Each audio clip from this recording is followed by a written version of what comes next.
Since the dawn of our species, we have been asking the same question. Are we alone? We've scoured our own planet, finding life in the most impossible places, from the deepest ocean trenches to the scalding vents of volcanoes.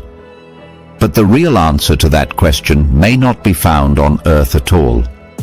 It may lie in the distant freezing reaches of our solar system, on two tiny, insignificant-looking moons. This is the story of Europa and Enceladus, the two most promising candidates for life beyond Earth. Our journey begins at Jupiter, with its fourth largest moon, Europa. At a distance, it looks like a cracked eggshell.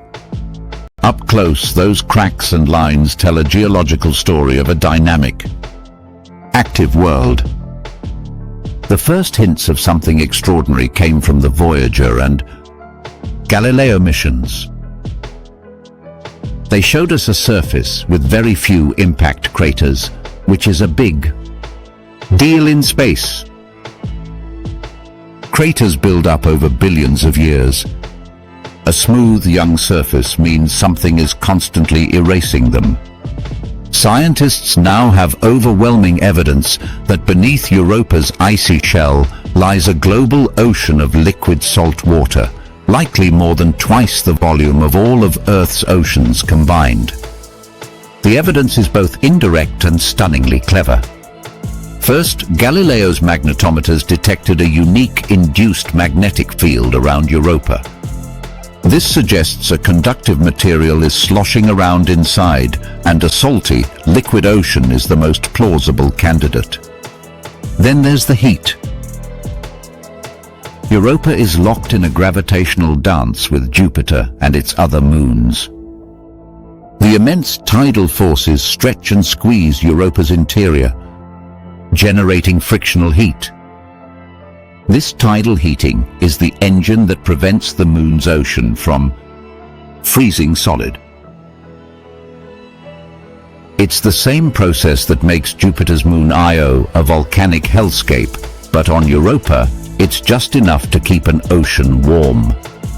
So we have water and we have an energy source. But what about the third ingredient for life, chemistry? That's what the next generation of missions is designed to find out. The Europa Clipper, launched in late 2024, is now on a multi-yearless journey to Jupiter. Upon arrival in 2030, it won't orbit Europa directly, as Jupiter's radiation would destroy it. Instead, it will perform nearly 50 close flybys, swooping down to just 25 kilometers from the surface.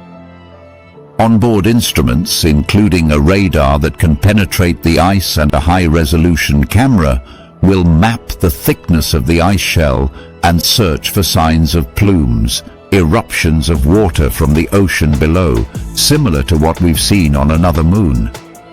Our second great hope for life lies at Saturn.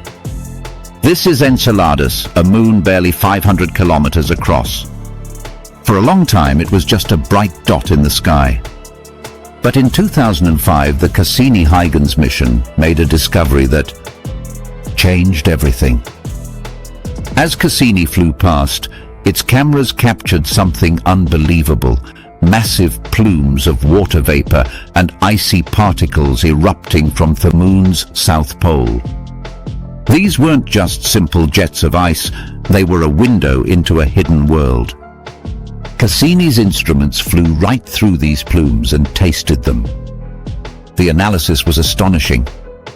The plumes contained not just water and salts, confirming a salty liquid ocean, but also a rich cocktail of organic molecules, the very building blocks of life. What's more, they found molecular hydrogen, which on Earth is often a byproduct of hydrothermal vents on the ocean floor, where hot water reacts with rock. This suggests that the seafloor of Enceladus's ocean is dotted with these same vents, creating a perfect energy-rich environment for life. The two moons offer us two different but equally tantalizing paths to discovery.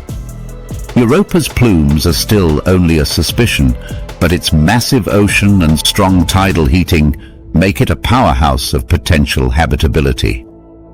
Enceladus's plumes are a confirmed fact, allowing us to directly sample the ingredients of its ocean without ever having to land. On Earth, the first life didn't need sunlight. It lived off of chemical energy from these deep-sea vents. They're a perfect parallel to what we might be seeing on Enceladus and what we suspect exists on Europa. The goal now is to look for biosignatures, evidence of life itself. This could be in the form of complex amino acids that can't be formed by non-biological processes, or specific patterns in chemical abundances that only life can produce. We are on the cusp of an incredible new era of exploration. The next few decades will be defined by our quest to explore these ocean worlds. They are not just frozen rocks. They are living, breathing systems with the potential to rewrite our textbooks and change our perspective on what it means to be alive. The answer to "Are we alone?" may not be a single dramatic moment, but a slow, methodical journey to two distant worlds, each holding a different key to the greatest secret in the universe.